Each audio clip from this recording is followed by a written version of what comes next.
assigning priorities. So as you've seen, 1, 2, 3, 4, of course, always goes from 1 to 2 to 3. We don't care about 4. That is assigned based, of course, on a set of rules. The number 1 rule is you assign priorities 1, 2, 3, or 4 to the atom directly bonded to the stereogenic center in the order of decreasing atomic number. So let's go to the periodic table and show you a few atoms. I'm going to list a few atoms. So what are some of the atoms that we're dealing with here in organic chemistry? We deal with carbon, deal with oxygen. The atomic numbers. Let me use blue here and make this a bit bigger. So carbon is 6, nitrogen is 7, oxygen is 8, fluorine is 9, 17, S is 16, 35. So meaning, and of course H is 1, if we go back here.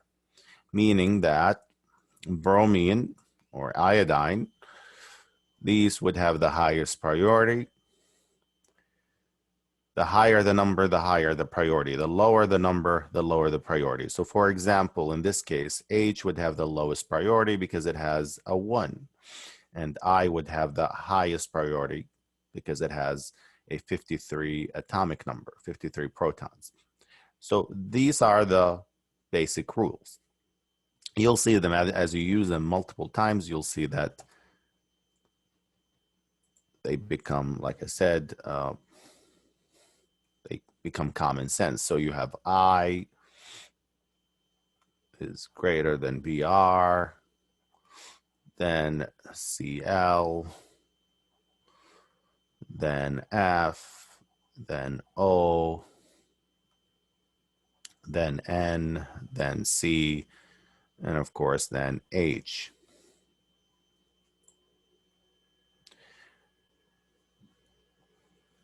Of course, sulfur, again, you look at if sulfur is included as an atom, then you look at your periodic table for the atomic number. There's also one more thing to mention before we show you an example is when it comes to you have what we call isotopes. These are the ones that you're going to deal with.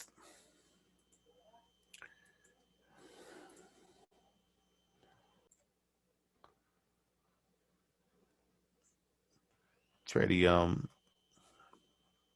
this is deuterium, and of course this is just hydrogen. This is usually listed as D. So D has a higher priority than H, deuterium. You look at the mass number, you look at the atomic mass. So this is in the order of atomic mass, or the mass number. Very well, let's give you a quick example. So suppose we have C, we have Br right here.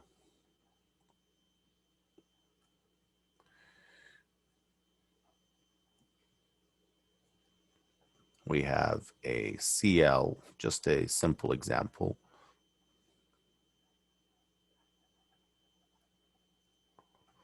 SCH3 and an H.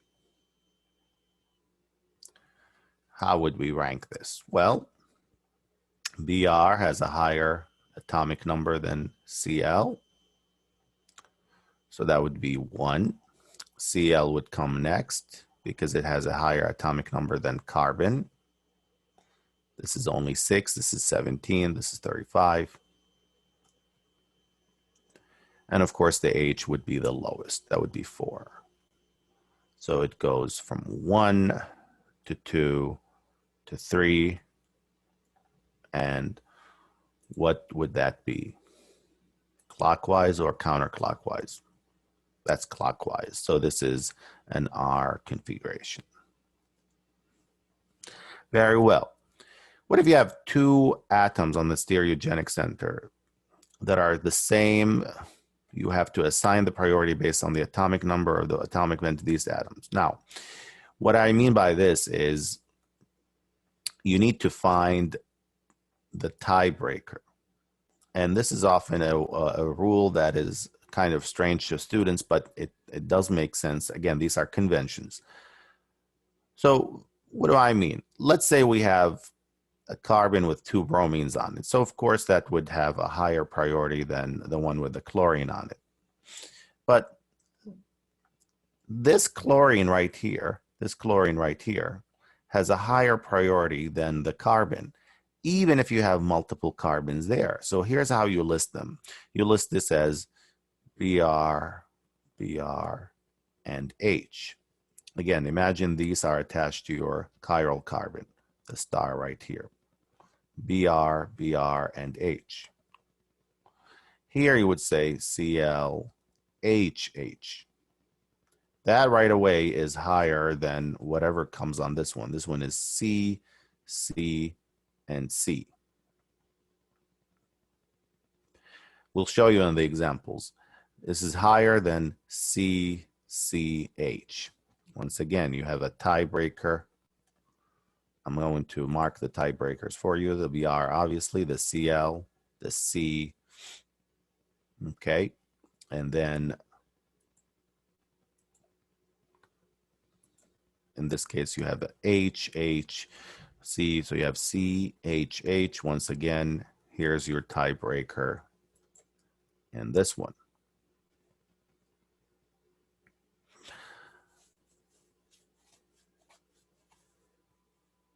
And finally, when you assign a priority to an atom that is part of a multiple bond, you have to treat this multiply bonded atom as equivalent number of singly bonded atoms. So this is a good explanation that I got from a very helpful website, Mastering Organic Chemistry. Imagine you're attached to your chiral center. How would you actually consider this double bond or this triple bond or even this double bond? You would actually translate it into what he calls here, the person, phantom atoms. Meaning that if you look at the red here, what's attached to the red, there's an H. So I'm going to mark that for you. This is that H. And then since it has double bond, it means it's attached to that C. Okay. And of course, that C right there. So these are the 2 C's. I don't want to mark too much because I don't want you to lose track. So then you say, okay, where did these come from? Well, now it's actually going backwards. It's counting the 2 H's, and of course, it's counting that C. So take a look, compare them. So the double bond counts twice.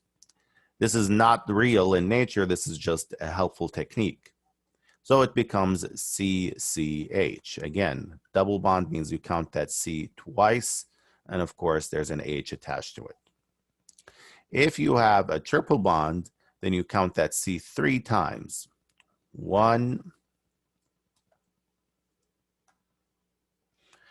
2, and the third one right there. So it becomes C, C, C. And again, if you were to look at this one, it would be, you have the 3 C's because it's a triple bond. So take a look at that. And then for the N, the one with the nitrogen group here, again, the double bond means you count the N twice. Here's 1, there's another one. Of course, there's an H on it. So it becomes, in this case, NNH. And of course, backwards is the same way. So I'll give you an example. And again, we're going to see this in the skeletal structure. So if I have this,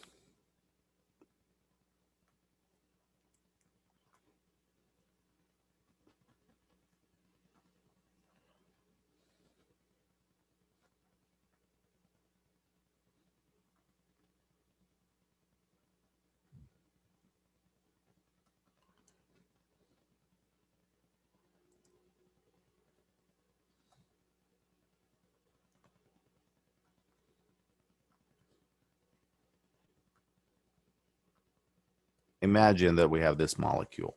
How would we do this in terms of finding the priorities? Now, number one is you go by the first rule. Cl would win because it has the highest atomic number. So that would be 1.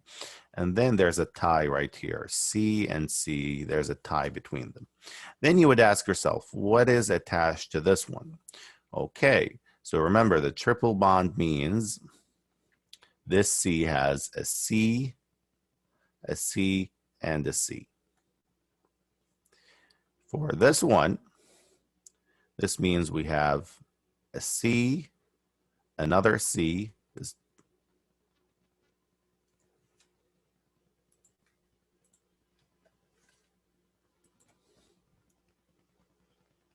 and of course this H right here.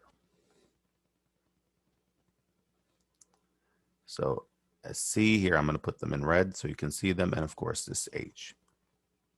This one is a C, and a C. So who would win?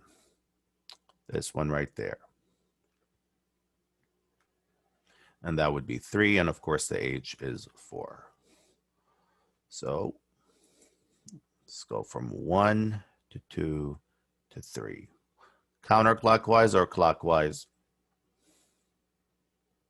That's clockwise, so that would be also an R configuration. In the next video, we'll do the switching method because I don't want to make this video too long. But think about these rules before we move on. And we will show you examples after we use the switching method in the next video.